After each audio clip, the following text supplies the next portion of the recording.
साथियों, इस समय हम मौजूद हैं जनपद जौनपुर के जलालपुर थाना क्षेत्र है रेहटी गांव। और यहाँ पे बीती रात जो है, इसके पहले की जो रात है उसमें एक बड़ी ही दुस्साहसिक घटना और बड़ी ही दर्दनाक घटना होती है। पंकज राजभर का ये घर है, आप मेरे पीछे देख सकते हैं। ये घर है पंकज राजभर का। आप देख सकते हैं कि कितना बेहद गरीब वो व्यक्ति था और वो एक युवक के साथ जाता है यहाँ पर दवा लेने उनको जाना पड़ता है। और उसकी किस तरह से इसी गांव के दो दबंग युवकों अपनी कार से उसकी हत्या कर दी और क्या कुछ इस हत्या पर प्रत्यक्षदर्शियों का कहना है, आइए हम उन्हीं से बात करते हैं। आपका नाम आनंद है? आनंद नाम है मेरा। कल आप भी थे साथ में पंकज? हाँ, मुख्य वारदात पे थे वहाँ पे। क्या हुआ था कल? क्या हुआ था कि पहले मेरी इनसे एक बार हो चुकी थी, तो मैंने उसको सीरियसली लिया नहीं। तो मैंने बोला कि भाई हो गए गाँवपुर के, चलो ठीक है।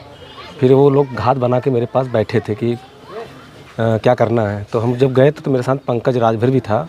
बाइक से हम पहले गए थे, तो वो उतर के चला गया पेशाब करने। तो हम चले गए मेडिकल पे। मेडिकल से घुसने ही वाले थे, तब तक ये लोग अचानक मेरे ऊपर हमला कर दिए, जो कि पहले पीछे से वार किए। तो ये कान पे चोट लगी, देखिए यहाँ पे हल्का चोट थी। उसके बाद पीछे से मारना स्टार्ट किया, तो हम भागे रोड की तरफ, जो हमारे वो वाइन शॉप है उधर की तरफ भागे। तो ये भतीजा भी मेरा पीछे से भागा कि वो, और ये लोग कार में फिर सवार होकर कार स्पीड में लेकर आए मुझे मारने के लिए।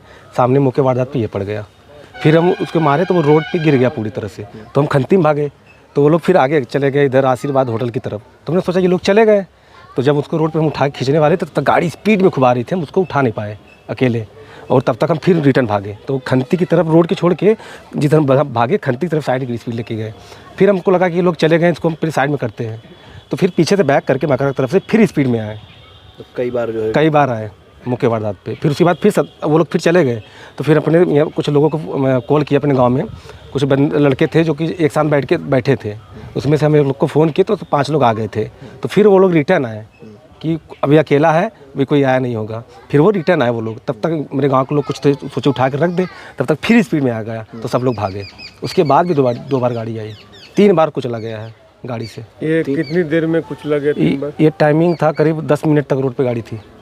10 मिनट का वारदात था ये सब। 10 मिनट में आप लोग हटा नहीं पाए? हटा नहीं पाए उसको। तब तक दोबारा स्पीड में इतनी गाड़ी थी कि चांस नहीं मिला भागने का मुझे। और गाड़ी राउंड मतलब मुश्किल से 20 मीटर के बाद तुरंत बैक कर देते थे ये लोग, कि चांस नहीं मिलता था भागने में। वो अपना जान बचाने चक्कर में हम। इस बात को लेके आपसे रंजिश थी लोगों को? ये मतलब हुआ था, हमारा उनसे मेरी बात हुई थी। एक बार क्या हुआ था कि हम फिरौती मुझे भी मांगे थे लोग। हम आते थे बस से, तो उतरते थे तो बोलते कि तुम ज़्यादा करते हो, कुछ खर्चा वर्चा दो। तुम साथ के तुम तो चलो ठीक है, ले लो 1000 2000 4000 कर लो। तो हमको क्या पता था ये लोग ऑलरेडी घात लगा के बैठे हैं। बस यही वारदात थे मेरे साथ हुआ है। कितने लोग थे कल? ये लोग 3 लोग थे। एक और था, उसका नाम तो मुझे याद नहीं है। एक लोग और थे। कौन लोग थे लोग? एक था अभिषेक सिंह उर्फ छोटू, और एक था रोहित सिंह, और एक था अविनाश सिंह। ये तीन तो अपराधी जो मौके वारदात पे थे। ये तीनों गाड़ी में सवार थे और तीनों के टारगेट हम ही थे। ये जो कार थी किस तरह की थी? ये ब्लैक कलर की स्विफ्ट डिज़ायर थी। ब्लैक फिल्म भी उसमें लगी रहती है? हाँ, ब्लैक फिल्म कांच की। जो बैठते हैं कार में कोई दिखता नहीं था, लेकिन हम उसको, ये लोग उतरे थे तो तीनों को चीने थे हम। यही तीनों हैं। अच्छा, इसके पहले भी इसकी शिकायत रही होगी, कभी आपने पुलिस कंप्लेन किया था? नहीं, कंप्लेन तो नहीं करना, क्योंकि मुझे ड्यूटी जाना होता था सर। इतना टाइम भी नहीं मिलता था। हमको लगा सर ये कि नॉर्मली हो सकता है मेरे साथ। हम इसको थोड़ा गंभीरता से लिए नहीं। उन लोगों एक दो बार जब आपसे वो फिरौती भी मांगे थे, पैसे भी मांगे थे, तब भी आपने कोई शिकायत क्यों नहीं की? हमको लगा कि सर कि भाई चलो हो सकता है एक साथ, क्योंकि वो जो रोहित सिंह था मेरे साथ पढ़ा लिखा भी था। अच्छा। मेरा क्लासमेट भी था वो। अच्छा। तो हमको लगा कि इसे ही करता होगा। एक बार मुझे कॉल भी ये किया था कि मुझे 40 से 50 हज़ार रुपये चाहिए। तो बोले किस चीज़ का चाहिए, हम तुमसे कर्जा वर्जा लिए नहीं है। का बस चाहिए, नहीं तो समझ लेना। ये तीनों जो थे, उसमें से मेन था रोहित और ये अभिषेक, और वो भी उसके साथ जो साथी था। रोहित आपके साथ पढ़ा लिखा भी था, आपके साथ क्लास में। तो किस नेचर का था वो? जो है वो पहले ही से स्वभाव था कि जैसे सबको धमकाना, किसी के दुकान पे जाके खाना पीना उधार अगर मांगते हैं। तो एक बार हमारे लोकलिटी जो आग लगी है मार्केट में, उसके मनीष जायसवाल, उसके दुकान पे भी लोग गए थे।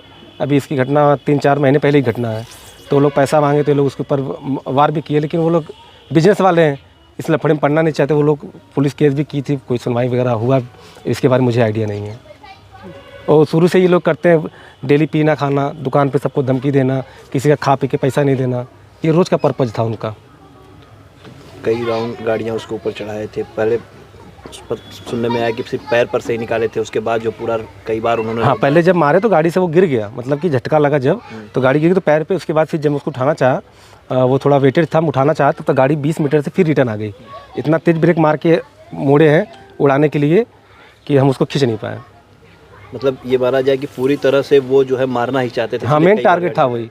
अभी सर क्या है कि एक्चुअली अगर होता एक्सीडेंट केस होता तो एक बार में गाड़ी चली जाती, वो भागते कि भाई एक्सीडेंट हो गया है, और 3 बार रिटर्न गाड़ी आने का मतलब कि मौत को टारगेट करना था।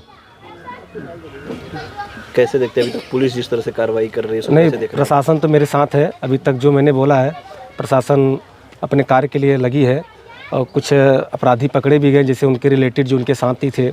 अभी मैं थाने पे आया अभी जस्ट, तो वहाँ पे देखे 2 लोग बैठे थे जो उनके रिलेटिव हैं, जो उनके क्लोज़ हैं, उनको बैठाए हैं एसओ साहब वहाँ पे, पूछताछ चालू किए हैं सब।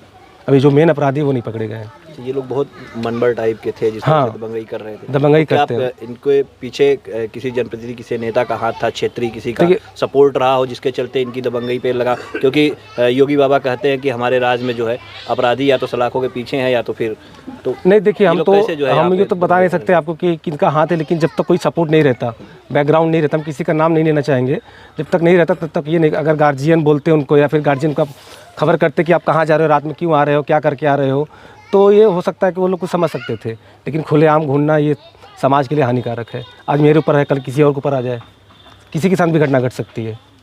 अभी आज मेरे ऊपर पड़ा है, हम उसको झेल रहे हैं।